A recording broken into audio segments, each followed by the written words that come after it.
궁금해지는, 그래서 꼭 확인하고 싶어지는 존재가 생겼습니다.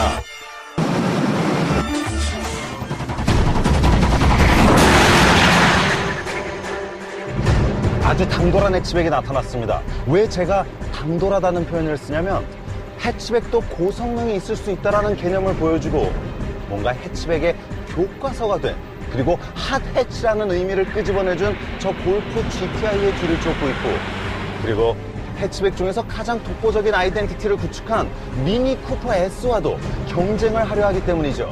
누가? 바로 이 녀석이 말이에요. 아주 당돌한 녀석이에요. 이 녀석은 고작 세상에 나온 지 8년 정도밖에 되지 않았고, 그리고 심지어 이 모델은 고작 1세대 진화했을 뿐이에요. 그럼에도 불구하고 40년, 50년 역사를 지닌 저들과 경쟁을 하려 합니다. 그리고 지금 막 운전을 하고 있는 지금 이 느낌은 붙어볼만 하겠는데? 라는 생각이 들 정도니까 대단한 녀석이죠. 그리고 당돌한 녀석이고요. 반전 있는 이 녀석의 정체를 공개하죠. 기아차입니다. 국산 해치백이며 고성능 버전이죠. 대한민국 사람은 사고 싶어도 살 수 없는 이 녀석의 이름은 기아 프로시드 GT. 이미 월드 랭킹에 오른 무서운 신예를 소개하면서 출생지를 숨겨야만 했던 이유가 있죠. 브랜드가 상품의 발목을 잡는 경우가 종종 있습니다. 이 녀석도 그런 케이스죠. 그래서 이 녀석이 처음 등장했을 적에 사람들은 별 기대를 하지 않았어요. 선입견, 그게 무서운 거죠. 그래서 제가 이 녀석의 브랜드나 엠블럼을 보여드리기 전에 퍼포먼스를 먼저 보여드린 겁니다. 그런데 말이에요, 이 기아차 저는 정말 칭찬해주고 싶어요. 솔직히 저도 이 영국에 와서 이 차에 지금 처음 운전을 하는 건데 이 기아차 정말 재밌어요. 아이러니하게도 전 이렇게 말하고 싶어요. 이 차는요, 이 녀석은 유럽차 같다고요.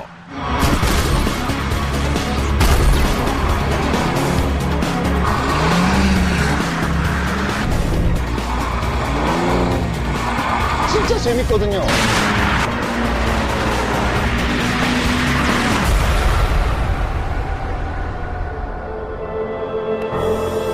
그리고 낯익은 듯 자세히 보면 낯선 이 녀석의 외모에 두 번째 찬사를 보내죠.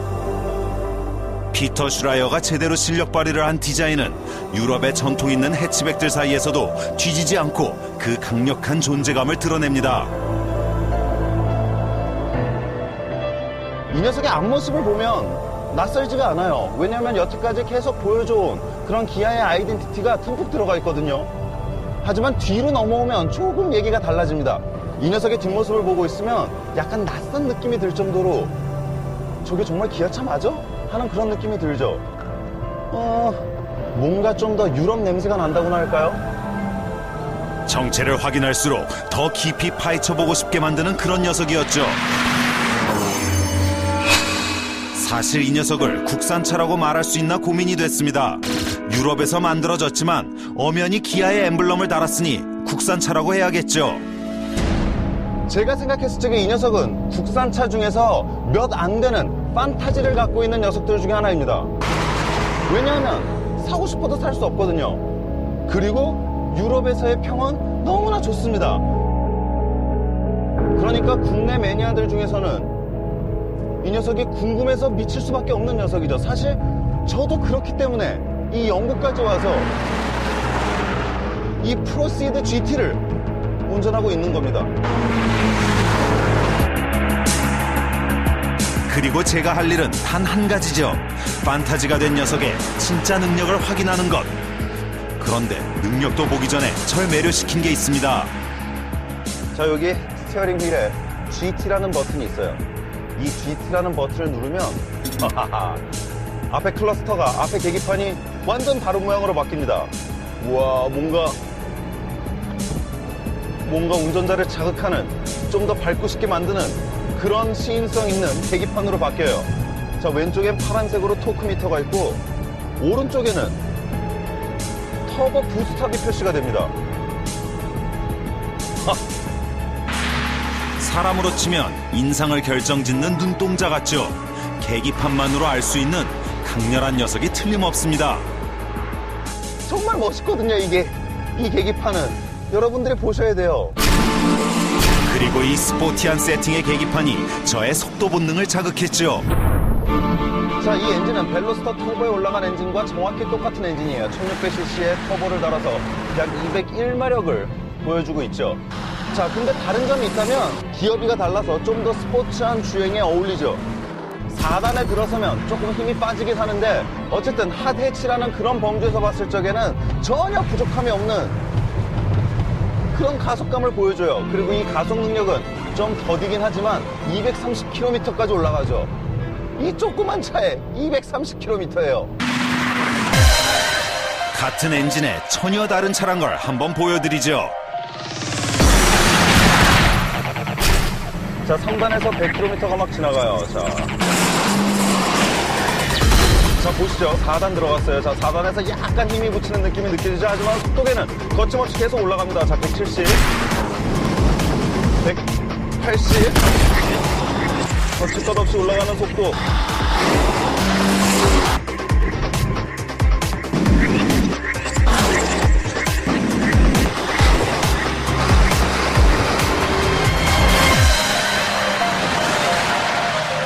그러니까 그런 거죠. 극단적으로 빠르다고 할 수는 없지만 우리가 평가하는 핫해치라는 기준에 있어서는 절대로 빠질 게 하나도 없는 녀석이에요. 핸들링, 하체 반응, 가속 성능에 있어서 폭발적이지 않지만 딱히 아쉬울 것도 없는 그런 녀석이죠. 왜 국내에선 이런 녀석을 만나볼 수 없는 거죠? 이렇게 재밌는데? 이해할 수가 없어요.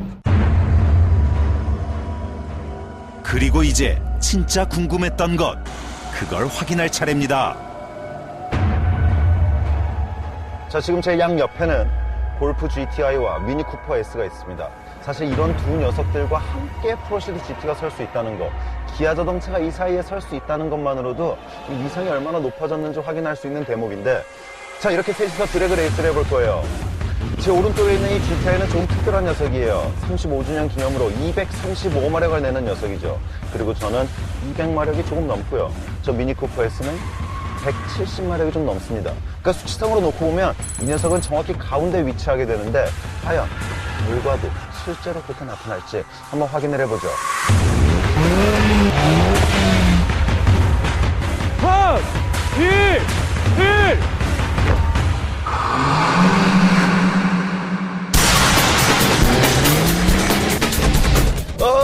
스코어는 앞서 나가고 있어요. 가자! 자, 하지만 골프가 무섭게 치고 올라옵니다. 오, 골프 GTI랑 거의 비슷하게 달리고 있어요. 미니 쿠퍼는 안녕!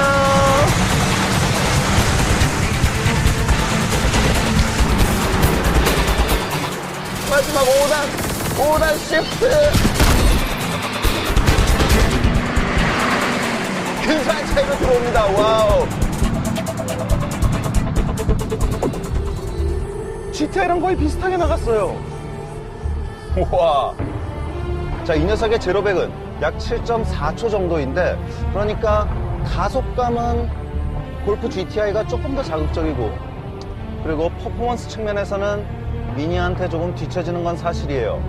하지만 이건 저도 이긴 싸움입니다. 왜냐하면 골프와 미니와 기아 이 세대를 나란히 붙여볼 수 있게 만들었다는 것만으로도 기아는 이미 이긴 거나 다름없죠.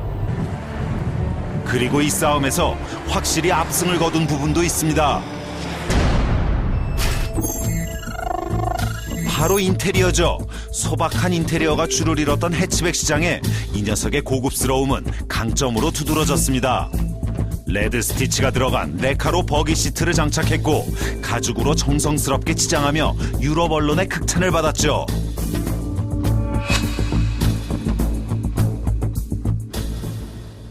이런 안전사양과 편의사항을 모두 누리기 위해 유럽인들이 지불해야 되는 가격은 한화로 약 3,400만 원입니다. 그러니까 K7을 살 수 있는 가격이죠. 하지만 그럼에도 불구하고 유럽인들의 이 녀석에 대한 평가는 굉장히 후한 편이죠. 다 맞춰주는 속 좋은 녀석 같아 보이지만 양보하지 않는 고집도 있습니다.